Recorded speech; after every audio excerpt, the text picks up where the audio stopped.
Campbell's comments, New Zealand show. Different this week. Very, very different. Nigel Armstrong, firstly, mate, welcome to Campbell's comments. Cool. I must say I do watch most of your Campbell's comments. Well, not all of them. No, well, pretty most of them. I feel sorry for you if you watch them all. I can tell you that. There is I've no got no life. there is no Cams on this week's show. No Cam Bray, no Cam Kirkwood, and the likes. Where NZB guys get behind me and they support me. There's no problems there at all. So I have no problems doing that. The New Zealand show, I want to, I suppose, showcase to Australia what you guys do in a different light. You got the box seat that does a great job, and I think there's a real avenue of being able to raise awareness for both sides of the ditch, because I think we should be trying to work together, not separately. I love what you do, and I've had quite a few people turn around and ask me to get you on for years, actually, I must say, probably a year. The guys from Standardbred wanted me to get you on, and I'm glad we finally got to do it, mate. So firstly, thank you very much for joining me. No, thank you. It's always a pleasure to talk to an Australian. Well, not really, but okay. Where do you live? West Melbourne, so that's horse country in Canterbury. So it's the home of trotting and pacing in New Zealand, of course. That's South Island? Yeah, right. Just out of Christchurch, really. So it's like anyone you can think of in Canterbury racing is generally in this area or has been brought up around here. And brought up in that area. Are you from a horse background? Like, have you done horses yourself? I know you own them, and we'll get to that in a sec. But have you done horses? Like, did you leave school and start training horses, or? No. My great grandfather, father have all had horses. Not very. I think my grandfather was successful. My father really wasn't. But I do pot around at the Dunn stable on the weekends. So I walk out to Johnny Dunn at the beach. Aren't they making some waves? Actually, it's a good segue, isn't it? Beach waves, but.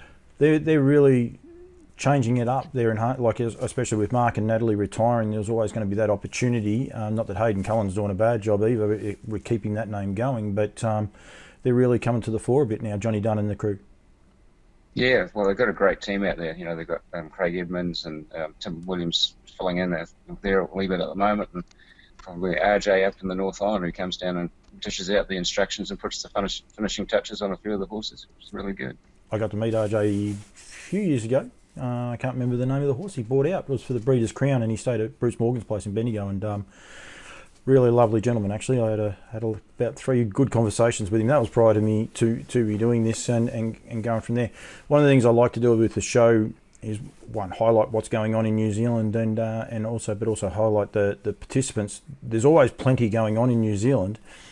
Harness racing unhinged, or that's the right word, isn't it? It's not New Zealand, it's just harness racing unhinged. You guys do some of the best interviews. You're almost a door stopper. You'll just walk up and start talking to people even when they're not ready. Yeah, well, part of the thing is I often start with the interview and just start talking to them, and they say, "Oh no, I don't want to do an interview." And I said, "Well, that's a bit of bad luck because we're actually live now, so you're a bit late." and you enjoy that part of it? Absolutely, it's the fun and it's the unexpected bits that you get. And the good thing is I generally interview people after they've won or around that sort of thing, and it's the emotion you can catch, and that's what it's all about. I think with interviewing, I'm no expert, but that's what gets me going. Well, what drove you to start it? You weren't from a harness family, or you didn't necessarily work horses. Why did you decide to start doing these live interviews? Well, I'm a race day steward at Addington, and I'm a committee at Meth. Sorry, hang on. You're a race day steward. Really, a race day, well, as in not like an official steward. It's basically a volunteer role at Addington. I look after the bird cage or the presentation area. So that's my go. That's all right. I was thinking, how can you go into a steward's room and take you seriously with some of the questions you ask? So sorry, go back to it. Sorry, I interrupted you, but I had to interrupt you. That had me a curveball. Yeah, stewards over here now ain't quite the same.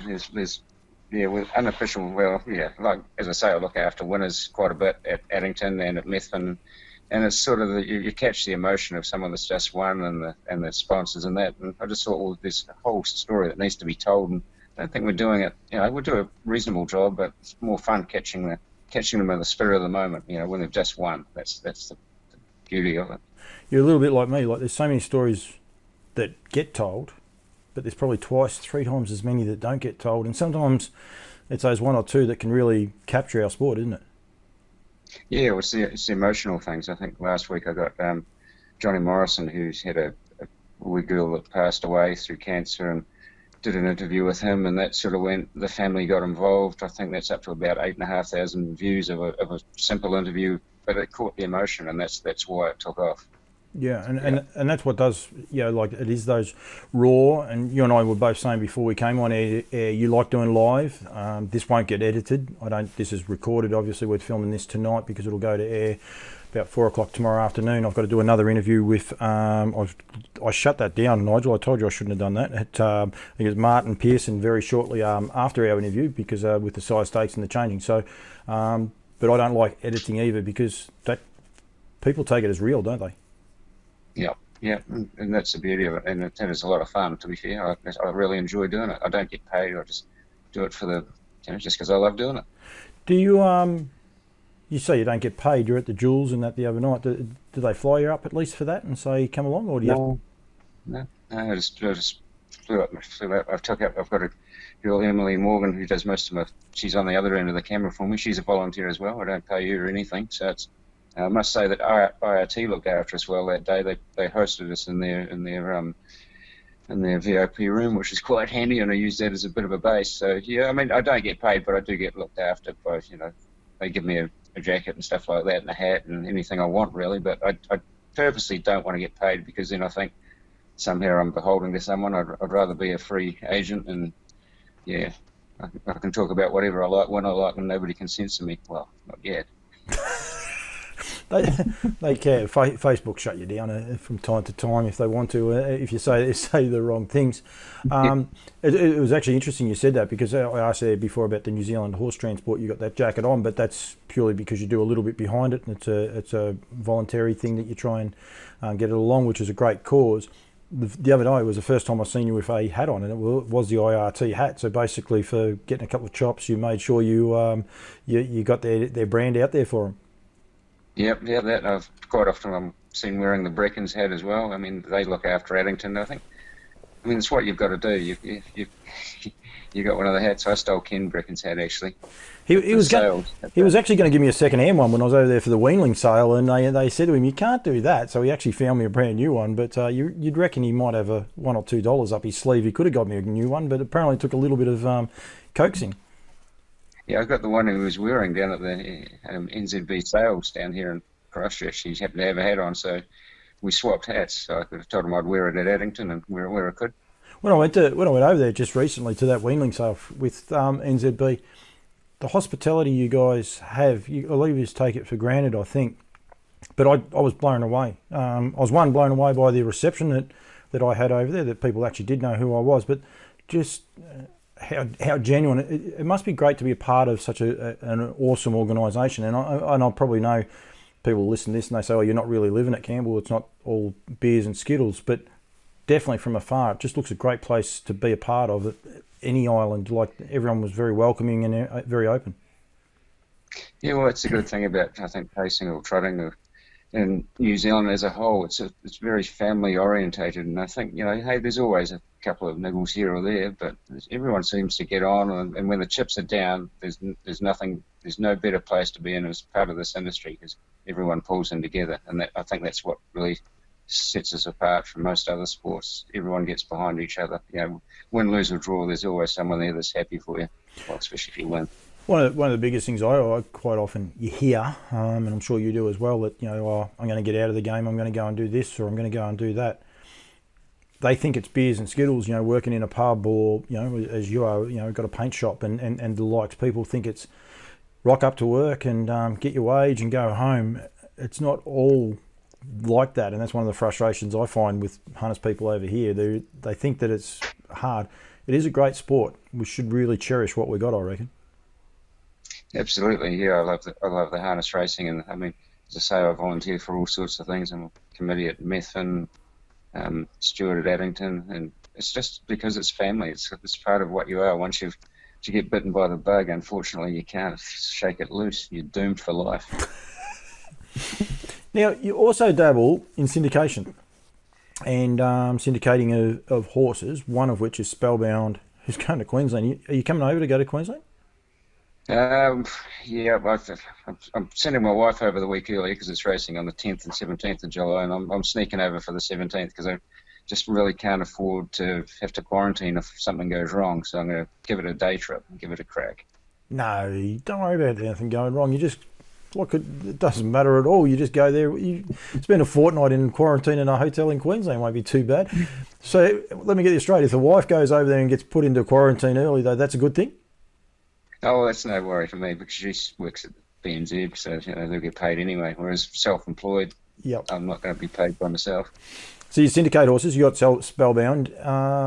Do you syndicate under a name, or are you just sort of go to the sales and quietly go about it?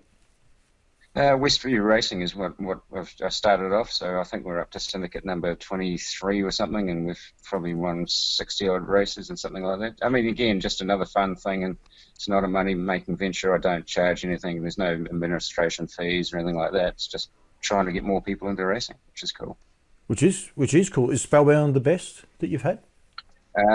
Yeah, she is really. Like, it's funny, when we first started off, I was with Johnny Dunn, and we were buying claiming horses and horses that have been tried and sending them to the beach and winning a queue and moving them on. And then one day in the middle of I was working out the beach helping Johnny, and he got me aside and he said, "Look, Westview really deserves a decent horse, and we're not going to get one by buying these things. We need to go to the sales." So, needless to say, he told RJ, and 2 weeks later after the sales, RJ rings me up and he says, "I've got those horses for you." And I said, "Well, what horses?" I sort of like was looking at one. He said, "No, I've got you three." But 100 grand later, I thought, "Oh my God, what have I done?" Was one of those Spellbound, or? No, that was there was three horses. There was Tuapeka Trick, Feel the Money, and Born to Be a Star, and they all actually did a good job and won quite a few races. So I got lucky really early. They got you so who do you get into that? Like mates, or are they people like started off as mates and then it's ballooned from there? Yeah, just friends and people are silly enough to come into my paint shop that I can twist their arm, and yeah, friends of friends. It's a word of mouth thing. I don't advertise it because I'm not a registered syndicator, so I can't. Yep. Especially, but it's just friends of friends and people that are silly enough to get involved with us. Oh, I think it's great, Nigel. I think you're a good story, because I must say I was thinking I've got to be doing this interview with this very loose and unsure where the conversation's going to go. You're very structured. You've got it all sorted, haven't you? Plenty of practice. I'm just imagining interviewing myself. Someone asked me one day if I was going to do a podcast. Who would do a podcast on Paul Campbell? And it was Jenny Lewis from the Gippsland Training Centre. And I said, "There's no one silly enough to, so I don't have to worry." So yeah, it's fine. I could probably do one for myself, and I reckon you could too. Yeah, I'm sure I'd be good. What else do we do, Nige? What else do you do anything else outside the paint shop and harness horses? I do a bit of running when I'm really bored. It's just a way of getting out there and clearing your mind. And, I mean, not competitively. Yesterday I went for a 10k run just for fun. Wasn't much fun though. But it's very scary how much you and I are alike, I must say. But we won't go there, which could worry a lot of people. Mate, thank you very much for joining me. I wasn't sure where it was going to go or how it was going to go, this conversation. It was very, very sedate, but I might catch up with you, especially if you unearth some of these big stories. I might try and catch up with you a few more times, because this is pretty simple. We weren't sure how it was going to work, but the reception's great and it's pretty simple to do. So over the journey, mate, if you get a story or something you want to get across to the Australians, by all means reach out to me and we can hook up some other people as well. Yeah, I'd really love to catch up with you at Addington. I mean, it's IoT New Zealand Cup. I could say tip for IoT there. Go your hardest. Any what's Annie's surname? Caraway? No, I'll get into trouble. I can't think who runs it here in Australia. Anyway, my brother Grant works for him. He'll be ready to tell me off for forgetting your name. But they sponsor a lot of stuff here in harness racing, so don't worry about that. They're doing a great job. But and as I say, my job on Cup Day as being a race day steward, which isn't the stewards that you think of, I get to control the winning. The birdcage at Addington and the media and things, so yeah, I can get you kicked out, so that'd be great. Ken Bray is talking about getting me over there for this. He said, "Oh, you can come over the second week in November." I'm like, "Oh yeah, okay." didn't actually realise what the second week in November was. I've got it now. It's okay. I've got it now. I'm actually going to go down to the guys from Standardbred, Southern Red as well afterwards, and try and do a little bit of promotion there. They wanted me to. They're the guys that first put me onto you, and they're a good bunch of guys, and they try to do things differently too, which is what I really like about New Zealand. How you guys do it. You're prepared to try something different, and if it doesn't work, it doesn't work. But otherwise, keep having a crack.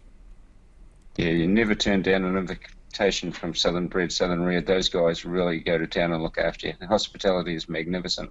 Yeah, I heard that the oysters apparently in the right time of year is to die for. Yeah. There is only one sort of oysters, and those are bluff ones from down there.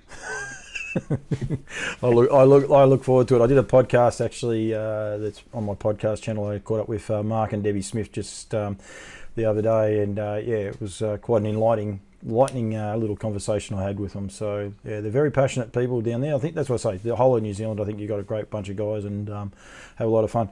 Nigel, thank you very much for joining Campbell's Comments, mate. This is the New Zealand show, but I look forward to catching up with you again over the journey, and definitely that second Tuesday in November. Yeah, and prepare yourself. I'll interview you over here. It won't be good.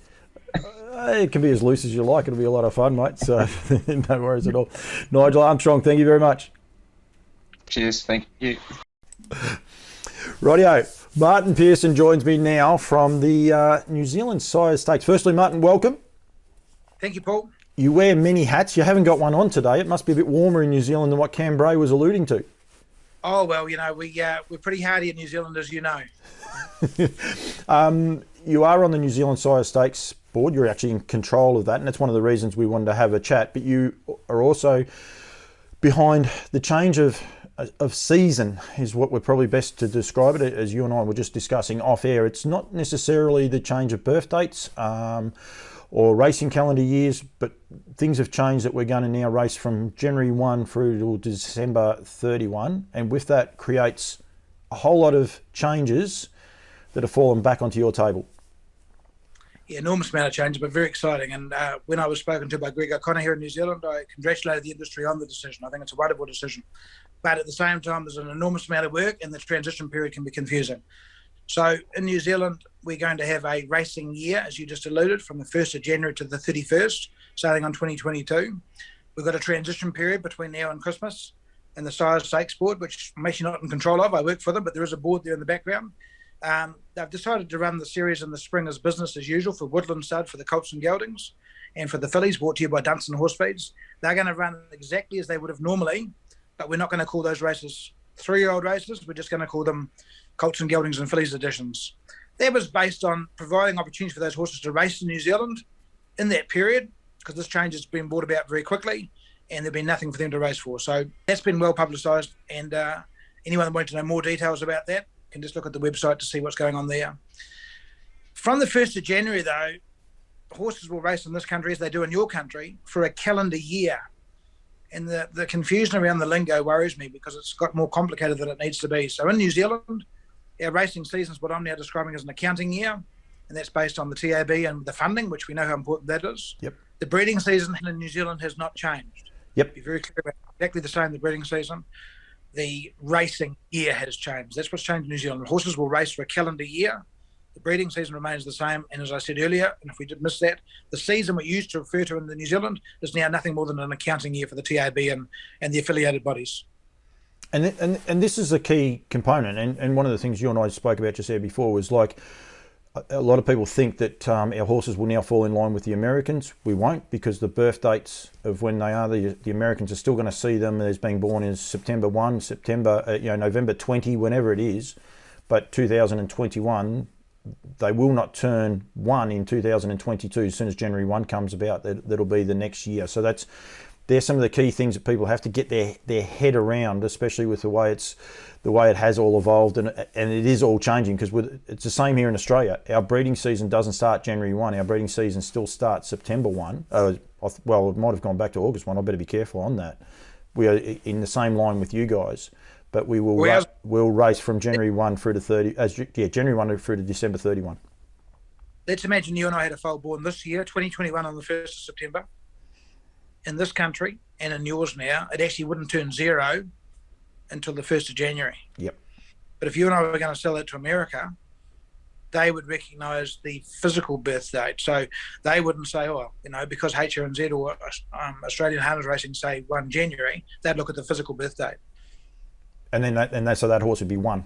Effectively in America, when that horse goes over there, to be 1, not 0. Oh, it depends on the year, but absolutely. But they would start counting from its physical birth date, not from its birth date that's going to be put on various websites. Yep. So that is key. With this gap year that you've got, like a gap 4 months, 5 months, as it's going to be, you alluded to there that it does create a few issues with your sire stakes and the likes, because your 3-year-olds and your 4-year-olds would have raced. I think it's great that you're putting on this race and just calling it basically the sire stakes and not putting a year or that on it, so that connections of these horses that were bred 2 years ago aren't going to miss out in any way. Going forward, are you going to keep your sire stakes racing at the same time, or does this open up opportunities to move it and change it along the racing calendar? Huge opportunities, and I think we simply have to adapt and change. So I've been lucky enough to be invited by HRNZ to be part of their working group representing sire stakes. I tend to cast my net a bit wider because I'm interested in more than just sire stakes, but I've come up with some tentative dates that, and very tentative because I haven't spoken to my board about them yet, but effectively most of our racing will possibly change where it's currently being raced, but that's being worked through now in the consultation process. So we started with the HRNZ board on Friday. We've got a meeting this afternoon with some of the key clubs. Tomorrow we've got trainers, breeders, owners, but the consultation process is really just kicking into gear now. And of course, don't forget sponsors, massive supporters of our sport, and they want to see their races at a time that suits their product as well. So there's a lot of people that we've got to try and achieve their goals. But clearly, I would look at the calendar now, most of the races will move around in some way, shape or form. And with sponsors, and no matter how you look at it, I look after the breeders as much as I can, they're one of your main sponsors. Woodlands Stud, Alabar Stud, they sponsor majority of major race meetings and the likes. So they want their product out there in the time that when they want to sell their products, which is spring and early spring. So sometimes what the racing participant doesn't like, because they're working horses in winter to have them ready for races in early spring, that's okay. But the people that are putting the money up and helping you out, they want it then, because they want to be able to sell their service fees and market their product at the right time. Selling service fees or putting service fees up in March and April doesn't work for studs. No, look, you and I, we talked before this, Paul, as you know, we're on the same page, but change is a difficult thing for the human beast to get its head around, and that's the same in this country, your country, around the world. But if we don't change and adapt, we're going to get left, in my opinion, this is a Martin Pierson opinion, we'll get left further behind. It's about all working together to achieve a positive outcome. I think it's great. It's been well highlighted here in Australia already. We just recently had the APG series run, and there was two sides to that. Because of COVID, they didn't run it the year before, so the 3-year-old bonus connections actually were racing for double the money. So the stake money was huge, but the quality of 3-year-olds that we had racing last month was enormous. In a typical year, when I say typical year, as it used to be, we would go back, those horses wouldn't have been fully wound up because they would still have the sires to go through, our sire stakes program as well, plus the Breeders' Crown. So some of those 2 and 3-year-olds would have been targeting, some would have targeted the APG, some would have been getting themselves ready for the sires, and some would have even been getting themselves ready for the Breeders' Crown. So they wouldn't have been fully wound up. And where it really worked was the APG worked sensationally this year. I mean, the product that they put out was enormous. I was fortunate enough to be trackside for 2 of the events. Kilmore on a very, very cold winter's night. We had some cracking 3-year-olds, Tough Tilly and the likes going around, ripping 3-year-old colts. Really made a showcase for a time that would normally struggle. So now all those horses go out and go for a spell. So it definitely does work. But the flip side of it is going to be, who's going to be wanting to have their race series going into that winter every year and be able to try and market it and put it out there as well. And that's, I would imagine, everyone's sort of saying, right, this is great, we're going to have our race series in spring, we're going to have our race series in spring, we're going to have our race series in spring. You guys are sitting there and you're like, hang on, this ain't all going to fit and it ain't all going to work. No, it's not. And we also like to consider our friends in Australia, because the people that are buying yearlings at the top end, you want to at least have the opportunity to make a decision. Do you want to leave at New Zealand and race in the Sire Stakes final, or do you want to go to Australia for Breeders' Crown or whatever it might be? The reverse of that is that we can't please everybody, And I suppose my responsibility working for the Sire Stakes Board is to program our races at the best position for not the board, it's really about the club and the sponsor. Because at the end of the day, it's about turnover, Paul. Yep. You know, if the races are around at the right time of year and attract the betting public's interest, that drives the turnover, which pays the bills. So you've got to get everything right, and that's nearly impossible to do. But this change in New Zealand and our opportunity now to revisit all of our dates has given us that opportunity, and that's what we're working through at the moment. It's a lot of fun and a lot of responsibility from you guys as well. But I'd imagine you must have a little bit of spring in your step on a cold winter's day in New Zealand to go to work, because you've got new challenges and exciting new challenges, and to be honest, probably a little bit of the racing product is in your hands and to guide it in the right direction. Well, I've been in the game my whole life, and this in my life is the biggest change or opportunity I've seen. Funny about COVID, like COVID was a disaster, still is a disaster. But that, in the first instance, got people thinking differently. And then all of a sudden, within 12 months in this country, we've moved the horse's birth date. I famously said in my job interview, they said, "What's wrong with Sire Stakes?" Well, most people in Sire Stakes in a job interview so would say nothing. And I said, well, your races are too early. Your 3-year-olds are done and dusted on Cup Day. By virtue of what's happening, potentially, subject to, whatever, maybe Cup Day in 2022 might be a 2-year-old final, not a 3-year-old final. Yep. And I use this analogy to a mate of mine on the weekend, and I'm sure you have lotteries in your country. At the moment, when you breed a foal, whether you're going to race it or sell it doesn't matter. Depending on how it comes out physically, so every foal is born with a lotto ticket. That's where I was heading. Every foal is born with a lotto ticket around its neck, i.e. the dream of being the next champion, right? But at the moment, if it's a big, overgrown, heavy foal, it's got last week's lotto ticket on it. So it's done and dusted. It's not going to be a classic horse in all likelihood.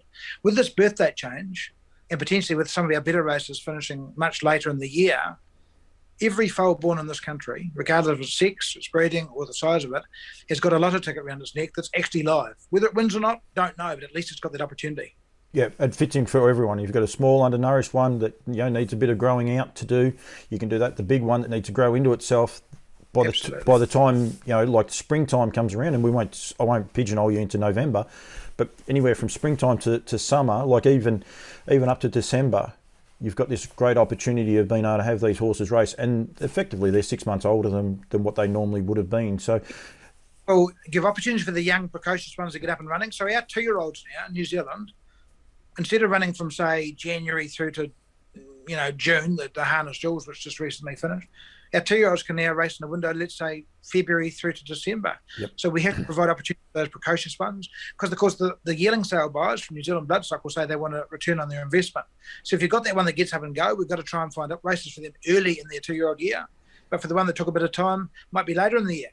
For the one that doesn't make a 2-year-old, it could come back in the autumn as a 3-year-old, perhaps for a Sire Stakes race, and maybe in the summer as a 3-year-old for a New Zealand Derby. Now, don't quote me on that, but what I'm saying, that is the tentative things that we are looking at.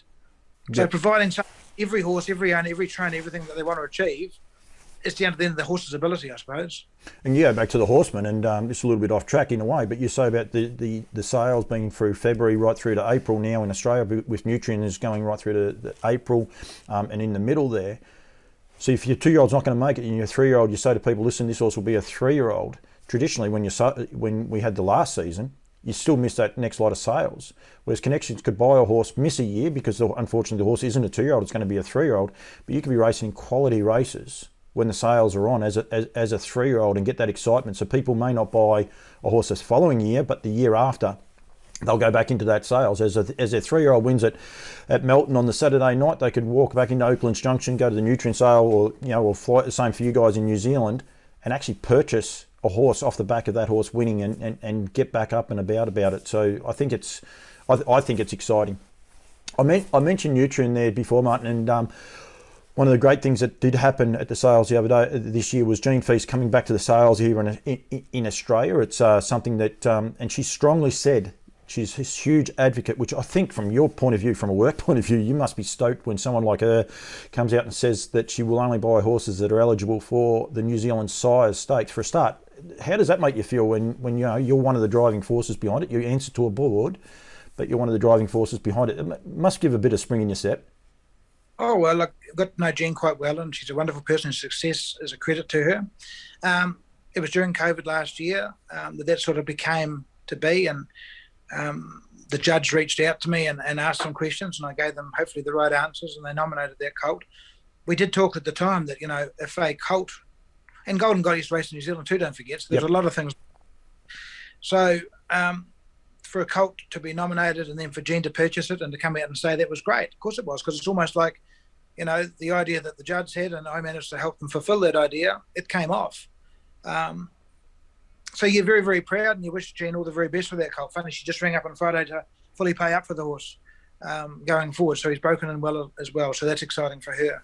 So yes, very, very proud. And again, it's about how I think. I don't think about the New Zealand sales or the Australian sales. I don't think about the New Zealand sales. I try and think about harness racing in this part of the world. And there was one very small example of how we sort of joined the dots. Absolutely, and then that breaks down the barriers. This is the one thing that Campbell's Comments is trying to do, breaks down the barriers between Australia and New Zealand.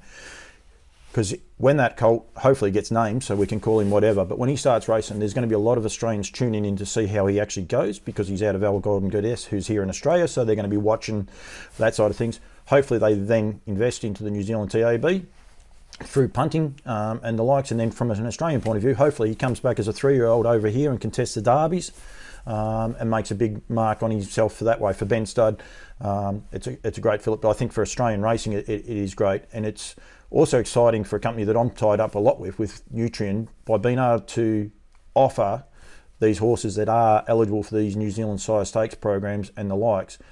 It is key, and it's something that's raised its head, and you've had a few people, we're not going to put a number on how many people have inquired and looked at having horses paid up for New Zealand sire stakes, but it has definitely raised, which from a New Zealand point of view helps you guys. One, you've got Australian people investing in your New Zealand sire stakes program, which is key, great for you guys, so you get a little bit more money in it, and making awareness of it, but it also helps a breeder over there. But I suppose we have to make a little bit of an awareness, and you've got a great explanation on how a horse is eligible for your New Zealand size stakes programs over there, for people to be able to get their head around.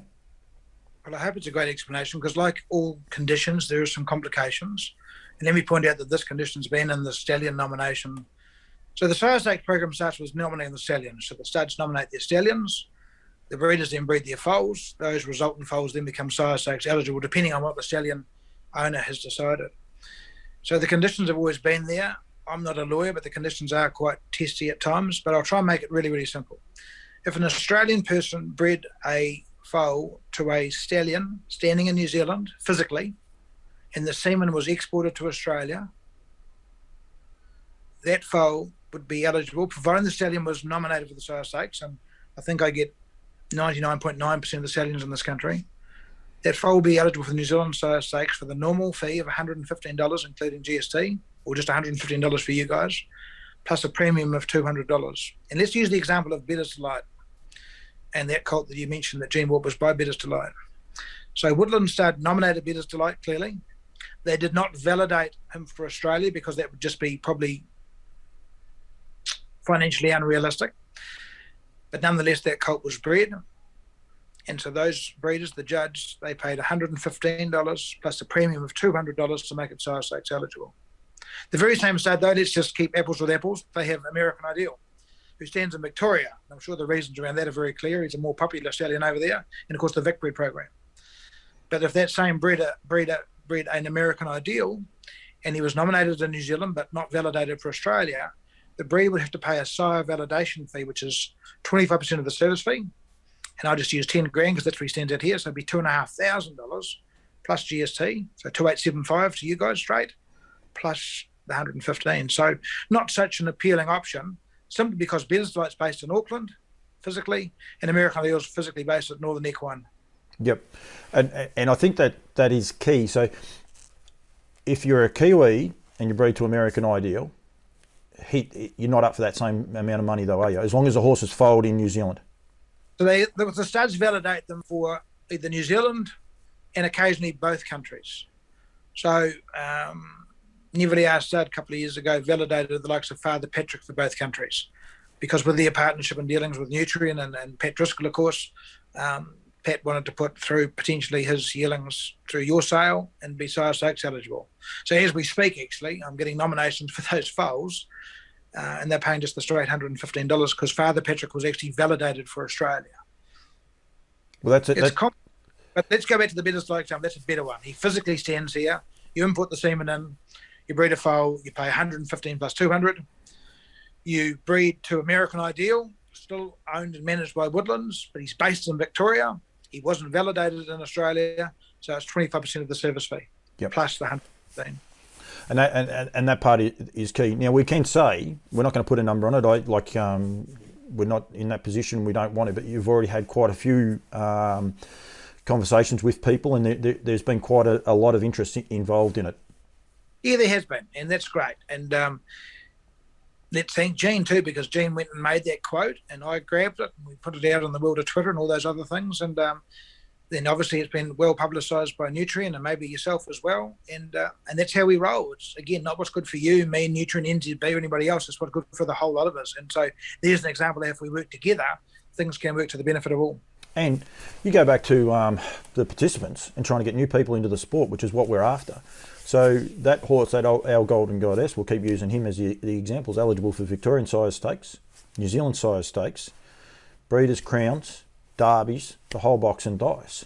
So all of a sudden they paid $180,000 for that colt. But thoroughbred blokes start watching how much this horse can race for. Races in 2 different countries, how often he can race.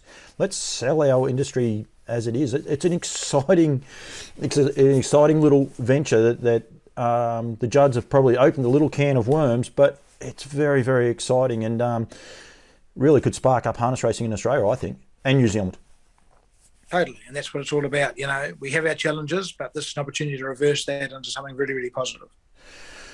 Martin, thank you very much. I've loved this chat. Is there anything else that you've got? Because I'm sure you've got a couple of other hats, but is there anything else you'd like to make aware for the like? I mean, this is my New Zealand show, so anything you have on your desk, by all means. And Martin's gone. He's froze again. Oh well, as I said, we're in the middle of the main. You there? Yeah, mate. Yeah, I'm back now. Yeah, so July the 1st is the closing date, the busiest time of year for the sires stakes in terms of payments. So we're receiving nominations for our foals. We're doing the yearling sustaining payments. So that's the yearlings that were purchased at New Zealand Bloodstock Standardbred or nominated for other means. And also the 3-year-old payment, which, as I said, we won't confuse people with that, but it's the rising 3-year-olds. So that's really, really important. The one I'd say is critical was nominate the foals. If you don't nominate as a foal, you know, you're out of the running unless you want to make some late payments.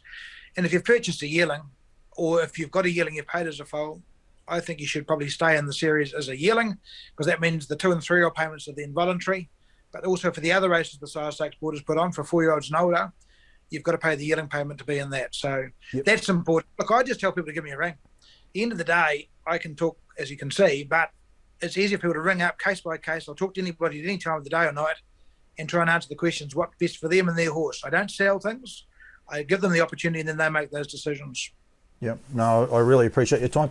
You must be, just from a breeding point of view and trying to raise the awareness, like the fact that Kath McIntosh now has Cam Kirkwood working over there for her, selling service fees for Hurst. You must be pretty excited about the way the whole breeding scene is changing. You know, like we've got the powerhouses of Woodlands and Alabar and Neville have probably taken a little step back. You got farms like Brecon Farms and the likes that are exploding. You got Southern Red guys down the bottom in New Zealand that are batting way above their average with as far as their turnover, but also their promotion and how they're trying to do it. The way that it has all changed in the last couple of years, you must be rapt from that point of view of being an administrator to see how people are really stepping it up and really trying to improve the breeding product, but also how they sell it. Well, yeah, obviously, but not as an administrator, as a purist, as somebody that's been in the game my whole life as well. And just on behalf of Neville, who one of my major sponsors, you're right. I can say I think they did take a step back, but through their partnership with Alabar, they've taken an enormous forward, and that's good for them and Alabar, but more importantly for you and I as breeders, because the calibre of stallions they're making available. The most exciting thing is we're now breeding to the best horses available in the world, which is extraordinary. When I started breeding, you're breeding to a half brother to or a full brother to. You can now breed to the real deal. Now, obviously, it comes at an expense, but we're trying to improve the product. And look at the trotters. The trotters, unbelievable where the trotters are going, and who knows where they'll end up, because we're still light years behind the Europeans, but we're making huge progress. So I'm excited about the sport as a whole. Yes, clearly my job is exciting as well, but I'm more excited about the sport and the opportunities for the sport. But I'm also a realist. There's some challenges that have got to be jumped, and people have got to be patient with the change. Let me end with this, with change for the birthday, because this is another analogy of mine. If you and I bought a broodmare today in June, we wouldn't breed her for 3 or 4 months. She wouldn't foal for 12 months after that, and more than likely wouldn't race for 2 to 3 years after that. So we could be 4 to 5 years away. Long time to wait. But when we get to that 5th year, and let's assume the mare's gotten foal every year, we might have a 3-year-old on the ground, a 2-year-old on the ground, a yearling and a foal, and the mare's didn't foal. That's what people have to think about in New Zealand about this change. It's not going to happen overnight. The change is going to happen, but the actual outcomes, the positive outcomes, might take 2, 3, 4 years to realise. It's going to require patience, a change of business practice, a change of thinking. Now, if people are up for that challenge, I think there's opportunity. But if they're not up for that challenge, well, we'll never know how successful this might be. The opportunity is there. The door's been opened. Walk through it or don't. That's the decision we all have to make. Martin, I love it. I apologise for that, but that's just how passionate I am about this. No, I love it. And I reckon the two Cams are in trouble. I reckon I'm going to be crossing to you more often than those other two. They just like themselves too much. It's no good. Martin, thank you very much for joining me on Campbell's Comments, mate. I really appreciate the time. No, thank you for the opportunity.